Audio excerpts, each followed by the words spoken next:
Depuis le 1er novembre dernier, les opérations de dédouanement au corridor de Noé tournent au ralenti. Plus de 152 camions chargés de marchandises sont abandonnés le long du bitume à cette frontière douanière. Quelles sont les raisons de cette grogne des opérateurs économiques? Quelle solution pour ce bras de fer entre douaniers et commerçants qui a déjà coûté 1,5 milliard de francs CFA à la Côte d'Ivoire? Lancine Bakayoko.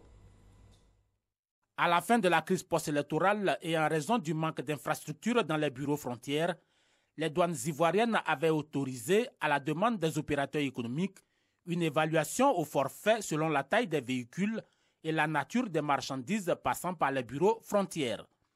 Une mesure que les douanes ont décidé d'annuler depuis le 1er novembre, non seulement pour régulariser les procédures, mais surtout pour sécuriser les recettes.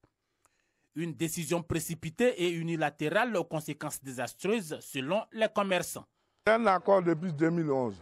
Subitement, vous nous appelez dans le mois de juillet pour dire que bon, voilà, on va mettre fin à ça. Le nouveau tarif, les gens ne peuvent pas. Résultat, plus de 152 camions remplis de marchandises abandonnés au corridor de Noé. Selon les propriétaires, l'évaluation des frais de dédouanement à partir de la valeur transactionnelle que la douane veut remettre en selle entraînerait également une augmentation des droits et taxes non prévus par les opérateurs économiques lorsqu'ils passaient les commandes. Rien que du dilatoire, loin de la vérité. Les différents acteurs ont été bel et bien informés. Il s'agit juste d'un problème de civisme fiscal.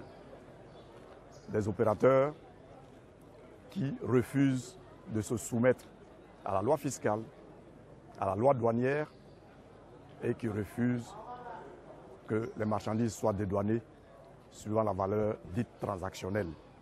La méthode de la valeur transactionnelle est le mode d'évaluation qui prend en compte le prix effectivement payé ou qui sera payé et qui est consigné en général sur la facture d'achat sous réserve que ce prix ne soit pas contestable. Un dispositif appliqué à double vitesse au dire des commerçants. Pendant que Noé est bloqué, mais d'autres frontières, les marchandises passent.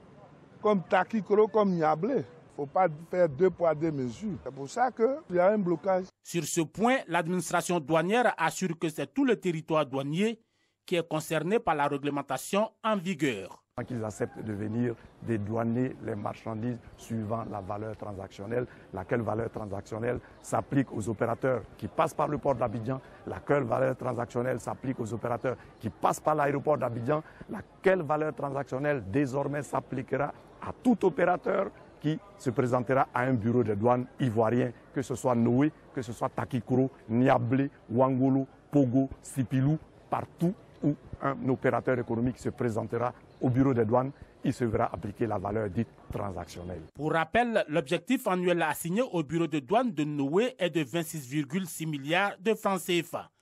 Pour ce mois de novembre, ce sont 2 milliards de francs CFA de recettes qui sont attendus. Malheureusement, au 25 novembre, ce sont seulement 400 millions qui ont été mobilisés, soit un manque à gagner de 1,5 milliard de francs CFA.